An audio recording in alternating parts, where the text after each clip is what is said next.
반갑습니다. 이번 시간부터 다뤄볼 주제는 롱 채널 모스펫에 대한 모델이 되겠습니다.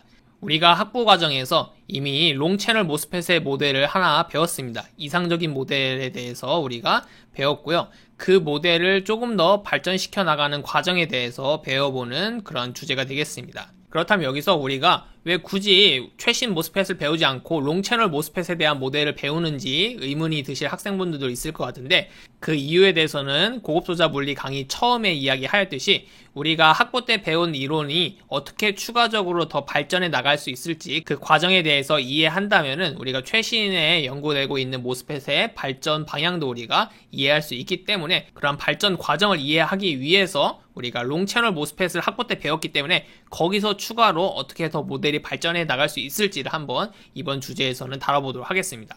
이번 시간은 롱 채널 모스펫 모델의 첫 번째 시간으로서 우리가 학부 때 배웠던 스퀘어 로우 모델을 다시 한번 리뷰하도록 하겠습니다. 그리고 학부 때 배웠던 바디 전극에, 즉 서브스트레이트에 바이어스를 가했을 때 VT가 어떻게 바뀌는지도 한번 다시 복습해 보도록 하겠고요. 마지막으로 모스펫이 주어졌을 때 실험적으로 우리가 VT를 어떻게 정의할 수 있을지 그 방법에 대해서도 알아보도록 하겠습니다. 우리가 앞에서 배웠던 모스 캐패시터와 모스펫의 가장 큰 구조적인 차이점은 바로 소스와 드레인이 존재한다는 점이 되겠습니다. 일반적으로 우리가 소스는 0V를 인가를 하게 되었고요. 드레인에 특별한 전압을 우리가 인가를 해서 전류의 형성을 만들어내게 되겠습니다.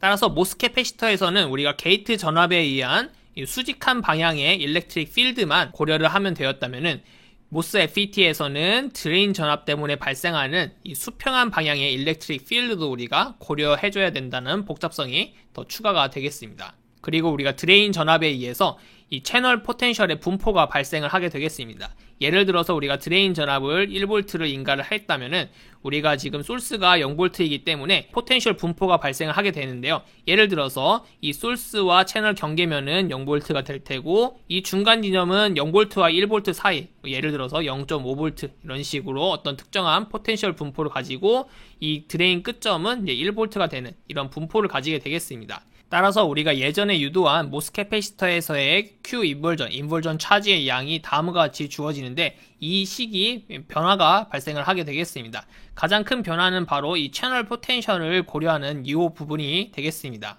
아까도 이야기하였듯이 이 지점은 0V, 이 지점은 0.5V, 이 지점은 1V의 채널 포텐셜 분포를 가지게 된다면은, 우리가 만약에 게이트에 3V를 인가를 하였을 때 이 소스와 채널 경계면 사이에 걸리는 수직한 방향의 포텐셜은 3-0V에서 실제로는 3V가 걸리지만, 이 중간 지점은요, 지금 채널 포텐셜에 의한 0.5를 빼준 2.5V가 수직한 방향으로 걸리게 되어 있고, 마찬가지로 이 드레인 경계면은 3V에서 1V를 뺀 2V만큼의 포텐셜이 걸리게 되겠습니다. 따라서 다시 한번 요약하면은, 모스 캐패시터에서는 모든 위치에 대해서 동일한 채널 포텐셜을 가졌지만, 모스 FET에서는 이 드레인 전압 때문에 채널 포텐셜의 분포가 발생을 하고, 따라서 채널의 위치에 따라서 걸리는 전압이 전부 다 다르게 되겠습니다. 즉, 이 영역에서는 디플리션 모드로 동작하고, 이 영역에서는 인벌전 모드로 동작하고, 즉 위치에 따라서 동작하는 모드가 전부 다 달라질 수가 있겠습니다. 이 점이 바로 모스펫과 모스 캐패시터의 가장 큰 차이점이 되겠고요.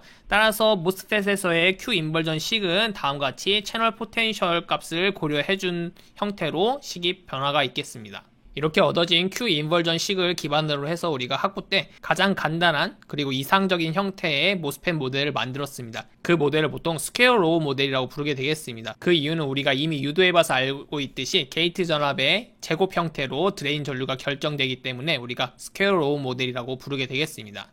이러한 스퀘어 로우 모델의 유도 과정은 다른 모델을 우리가 유도할 때도 계속해서 반복적으로 사용하기 때문에 다시 한 번만 복습해 보도록 하겠습니다.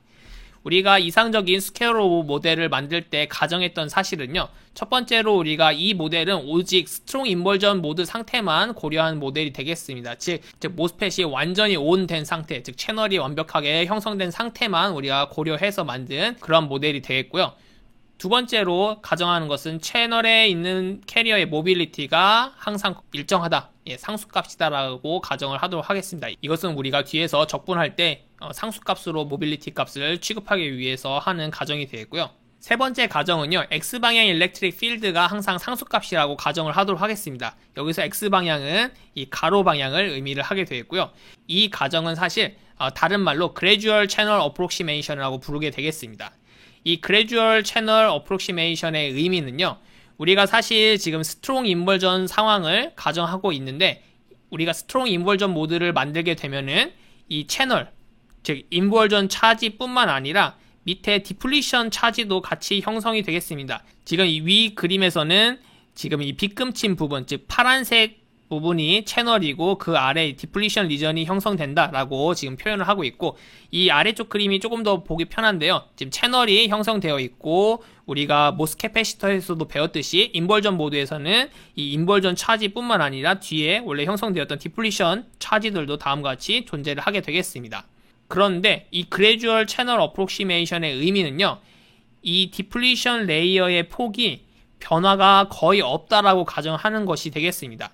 즉 우리가 드레인의 전압을 인가를 하게 되면은 이 디플리션 리전의 폭이 드레인 쪽과 소스 쪽이 약간 달라질 수밖에 없습니다. 하지만 그러한 변화는 무시하고 이 채널 전체에 대해서 디플리션 리전의 폭, 여기의 폭과 여기의 폭과 여기의 폭이 전부 다 일정하다. 그러니까 거의 변화가 없다라고 우리가 가정하는 것이 Gradual Channel Approximation이 되겠습니다.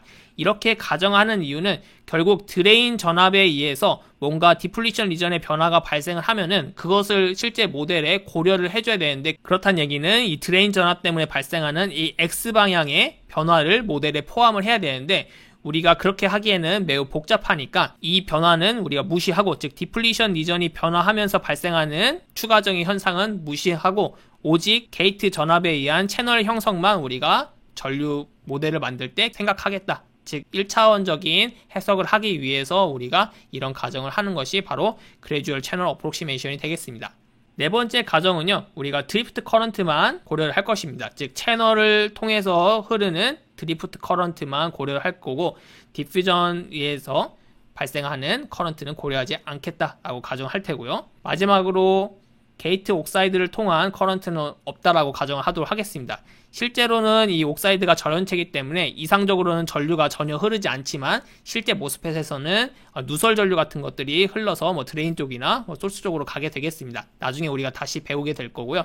일단 이 스퀘어로 모델에서는 이러한 게이트 커런트는 없다라고 가정하도록 하겠습니다. 결국 모스펫에 흐르는 전류 밀도는 우리가 물리전자공학 시간에 배웠듯이 컨덕티비티 곱하기 일렉트릭 필드로 구해낼 수 있겠고, 이 컨덕티비티는 다음과 같이 모빌리티와 그 캐리어의 덴시티의 곱으로 표현이 될 수 있겠습니다. 따라서 이 관계를 이용을 해서 우리가 스퀘어로 모델을 만들어 보도록 하겠습니다.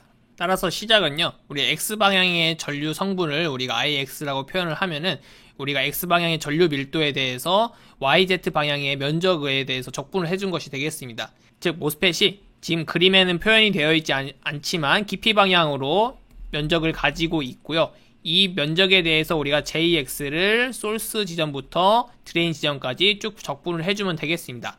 그것을 나타낸 수식이 바로 이 수식이 되겠고요. 우리가 JX는 앞에서 유도했던 이 식을 사용하면 되겠고, 여기서 이 Z에 대한 적분은 결국은 모스펫의 위스가 되겠고, 이 Y의 방향, 즉 이 깊이 방향으로 인버전 차지를 다 적분하면은 그것이 바로 우리가 이미 알고 있는 Q 인버전이 되겠습니다. 따라서 식이 꽤 간단해집니다. 즉 X방향의 전류 성분은 다음과 같은 식으로 유도가 될 수 있겠고, 우리가 알고 있는 Q 인버전 값을 대입을 하고요. 그리고 일렉트릭 필드, X방향 일렉트릭 필드는 결국 채널 포텐셜의 미분이 되겠죠. 이렇게 식을 정리할 수 있겠습니다. 따라서 최종적으로 다음과 같이 식을 정리한 다음에 좌변은 X에 대해서, 그리고 우변은 채널 포텐셜에 대해서 적분을 하면요, 즉 X는 0에서 게이트 랭스 L까지 변하게 되겠고, 그때 채널 포텐셜은 소스인 지점은 0, 그리고 드레인 지점은 이제 VDS까지 바뀌는 것으로 적분을 하게 되면 다음과 같은 적분 결과를 얻을 수가 있게 되겠습니다. 따라서 드레인 전류에 대한 식은요, 다음과 같이 최종적으로 주어지게 되겠습니다.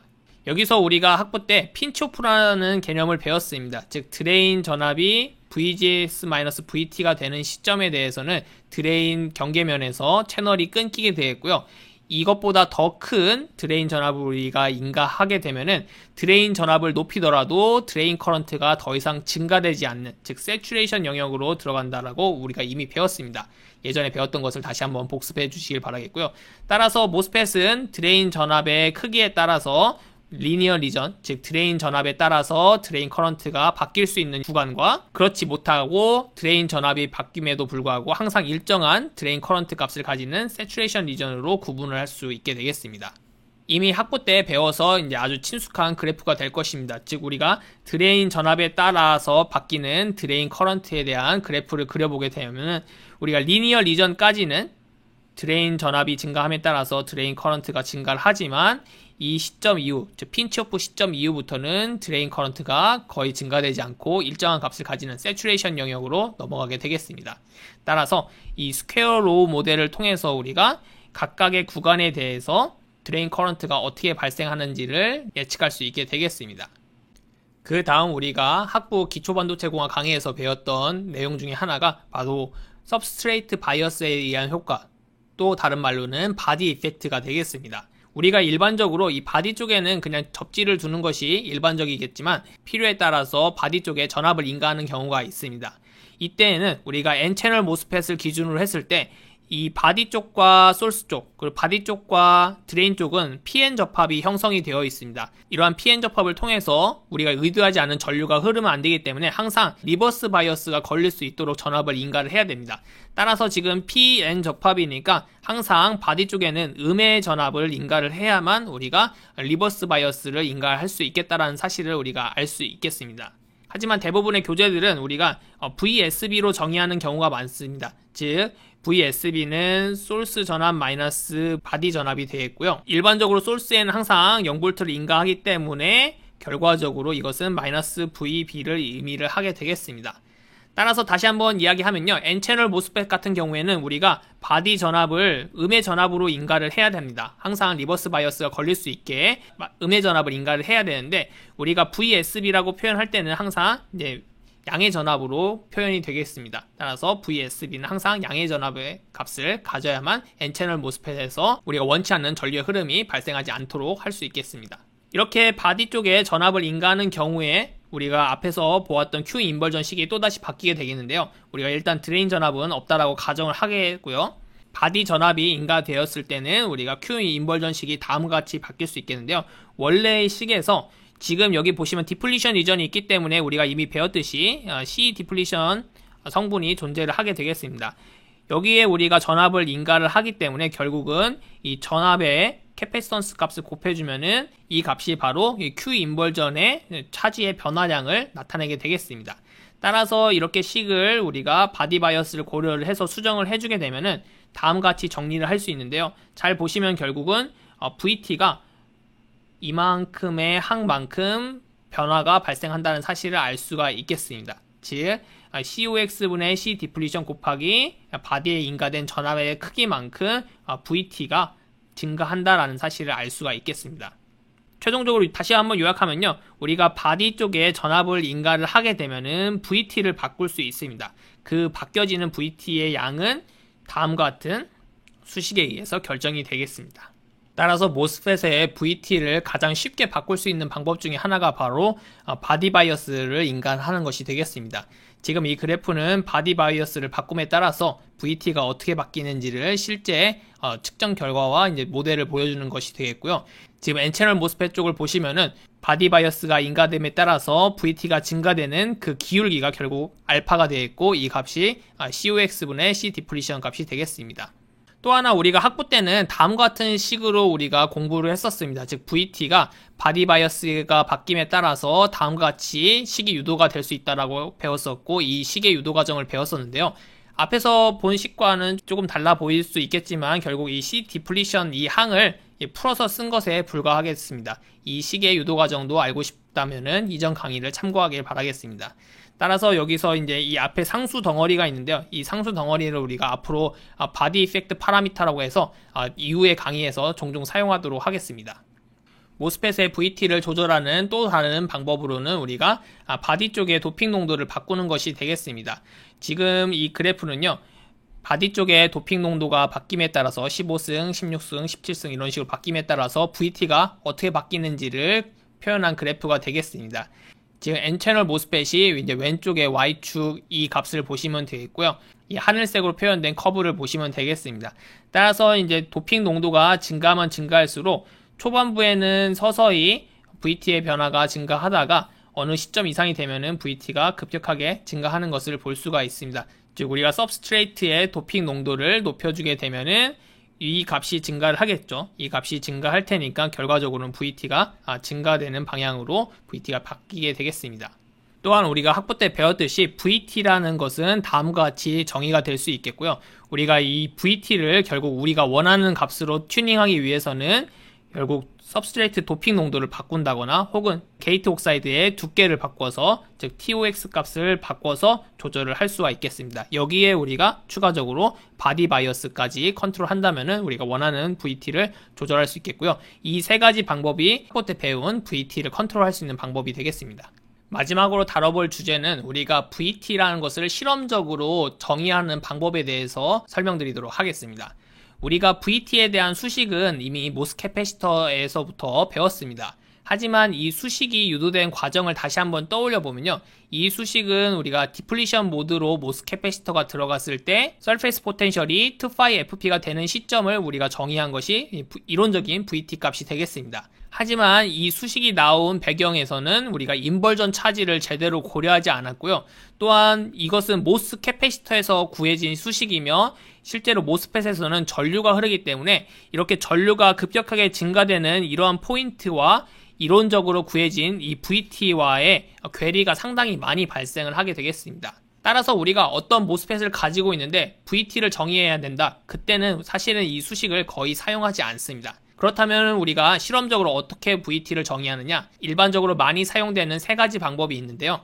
첫 번째로는 리니어 익스트라폴레이션 방법이 되겠습니다. 이렇게 VGID 커브를 그리고요. 그리게 되면은 드레인 전류가 VT 이상 시점에서 급격하게 익스포넨셜하게 증가를 하게 되겠습니다. 이렇게 익스포넨셜하게 증가되는 이 구간에 대해서 적당하게 우리가 직선 형태로 표현될 수 있는 이 구간을 우리가 쭉 리니어하게 익스트라폴레이션 해서 이 X 절편 값을 우리가 VT로 취하는 방법이 첫 번째 방법이 되겠습니다. 하지만 이 방법은요, 이 기울기를 어느 구간에서 취하냐에 따라서 오차가 상당히 많이 발생을 하게 되겠습니다. 따라서 이 방법이 좀 간단하긴 하지만 오차를 많이 발생한다는 문제점이 있고요. 두 번째로 많이 사용하는 방법은 GM 메소드입니다. 우리가 트랜스 컨덕턴스라는 것을 학부 때 배웠는데요. 이 트랜스 컨덕턴스는 드레인 커런트를 게이트 전압으로 미분한 값이 되겠습니다. 즉 왼쪽 그래프의 이제 기울기 값이 결국 트랜스 컨덕턴스 값이 되겠는데요. 이 트랜스 컨덕턴스 값을 우리가 VG에 대해서 한번 그래프를 그려보면은 어떤 피크점이 나오게 되겠습니다. 즉 기울기 값이 최대가 되는 지점이 나오게 되고요. 이렇게 트랜스 컨덕턴스 값이 최대가 되는 이 지점을 VT로 정의하는 방법이 되겠습니다. 이것이 이제 두 번째 방법이 되겠는데요. 결국은 기울기를 구하는 방식이기 때문에 이 측정이 정밀하면은 이 트랜스 컨덕턴스의 커브가 매우 매끄럽게 측정이 되지만 이 측정 자체에 노이즈가 발생하게 되면은 이 한번 미분을 하기 때문에 노이즈에 의해서 특별히 막 튄다거나 하는 문제가 발생을 하게 되겠습니다. 따라서 이 노이즈에 좀 취약하다라는 또 단점이 존재를 하겠고요. 따라서 마지막으로 가장 많이 사용되는 방법은 컨스턴트 커런트 메소드입니다. 가장 심플한 방법이 되겠는데요. 그냥 게이트 전압에 따른 드레인 전류를 로그 씌워서 그래프를 그리게 되면 다음과 같이 서브스레솔드 영역을 지나서 이제 온 커런트 영역으로 넘어가게 되는데 적절한 값을 그냥 우리가 기준으로 삼고 그 전류가 넘어갔을 때를 VT로 정의하는 방법이 되겠습니다. 즉 어떤 특정한 값 이상으로 갔을 때 전류가 점점 세츄레이션 되는 형태가 보인다면은 이때는 완벽하게 이제 온 됐다라고 판단을 하고 대략 이 값을 기준으로 해서 우리가 VT를 정의하는 방법이 되겠습니다. 이 값은 이제 시대가 바뀜에 따라서 계속해서 바뀌는데요. 보통은 이제 다른 논문들을 참고해서 현재 이제 최신 모스펫에 사용되고 있는 기준들을 보통 자기도 취해서 같은 값을 사용해서 VT를 추출하고 그 값을 이제 비교하는 방식으로 사용을 하게 되겠습니다. 여기서 단위가 조금 이상해 보일 수 있겠는데요. 지금 암페어 단위에다가 길이를 다시 나눴습니다. 이것은 이제 위스로 우리가 나눠준 것이 되겠습니다. 즉 모스펫은 L분의 W에 비례해서 드레인 커런트가 나오는데요. 당연히 위스가 커지면은 드레인 커런트가 같이 커지게 되겠습니다. 따라서 다른 사람이 만든 모스펫과 저의 모스펫을 동등하게 비교하기 위해서, 즉 누가 더 드레인 커런트가 크냐라고 비교하기 위해서는 위스로 나눠줘서 단위 위스에 대해서 얼마만큼의 전류가 흐르는지를 표현을 보통 해주게 되겠습니다. 즉 위스로 노멀라이제이션을 해줘서 우리가 보통 비교 평가를 하게 되겠습니다. 따라서 우리가 보통 드레인 커런트를 표현할 때 우리가 논문 같은 데에서는 단순히 그냥 암페어, 즉 전류값을 절대값을 보여주는 것이 아니라 위스로 노멀라이제이션 해서 보통 보여준다. 그리고 우리가 VT의 기준을 삼을 때도 이러한 기준으로 삼아서 우리가 VT 값을 추출하는 것이 일반적인 방법이 되겠습니다.